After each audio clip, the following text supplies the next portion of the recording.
Hey y'all, it's Lio again, and I'm here in the Dread Wastes fighting Wastewalker Shu. My first pet is my Gilnean Raven with Peck, Call Darkness, and Nocturnal Strike. My second pet is a mid-teens carry pet. And my third pet is my Emperor Crab Ishmael with Snap, Renewing Mists, and Shell Shields. And we'll discuss why as we go. There are actually a lot of alternatives for the Gilnean Raven, and I'll tell you why in a minute. I will start off Cast Darkness because the very first thing Crusher's going to do is cast his little heal. The reason why this is debatable, though, is that the second thing that Crusher is going to do is cast Whirlpool, which if I used a pet that had Liftoff instead, I could dodge that. So it's kind of debatable whether you want to go with the darkness or you could even do a cocooning moth, something like that. The reason I'm going with Peck is because he surges. So I technically do not go first for the purposes of Alpha Strike. And then we come up against the second pet, and the first thing that he's going to do is cast Sandstorm, which takes less damage per hit on from Alpha Strike as well. So that's why we're going with the Peck. Now right now you might be like, oh, Sandstorm, that means you're going to change the weather. No, we're definitely not going to change the weather. We're basically going to keep attacking with a Raven until it's dead. And after Rupture, it should be dead. If Pounder still has Rupture up, obviously don't swap in your carry pet. And here's where this is the reason we did not change the weather, because the main thing that Pounder does is Quake, which is an AoE, which is also why we went with mid-teens carry pet instead of lower.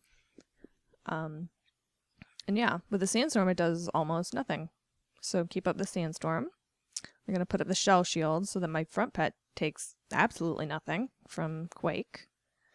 And the Sandstorm is going to wear off before you kill Pounder, so the back pet's going to start taking a lot more damage, which is, again, why we went with the mid-teens pet. But yeah, you just want to keep going with the crab. Make sure all your defensive stuff is up. Make sure your heals are up. Pay attention. Not like I ever have any issues with paying attention to what I'm doing. Now, yeah. See, there's that, there's an AoE without the benefit of Sandstorm, and it does way more to that back row. Oh, but he'll be nice and cast Sandstorm for me again, so, we're not going to take any damage from Mutilator either. That's the, hidden benefit. Oh, we're stunned.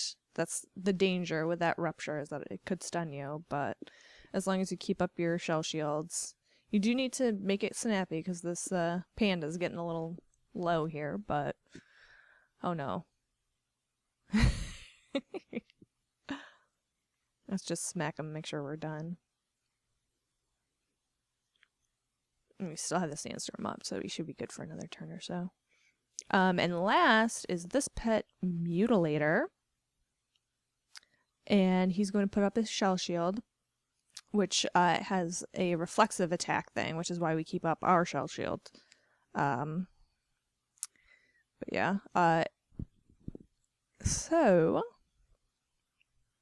and we do the snap, and keep on with the snap, snap, snap. And that's pretty much it. We just need to make sure that we pay attention, keep all of our defensive stuff up, and we've had this pretty much won.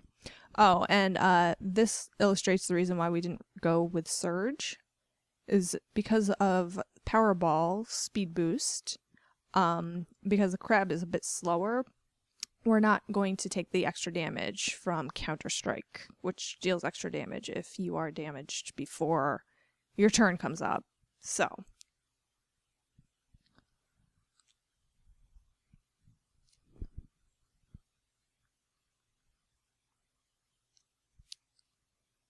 and we keep on going. Some extra options here if you don't really care about a carry pet and just want this over with. You might want to get a single hitting mechanical like the Dark Moon Zap or something like that in the first slot. And there we go! We win! I hope this video helped you beat Wastewalker Shu. If it did, please take a second and thumb up and subscribe. And even if not, you might want to go to Battle Pet Roundup for the full rundown. I will see you next time.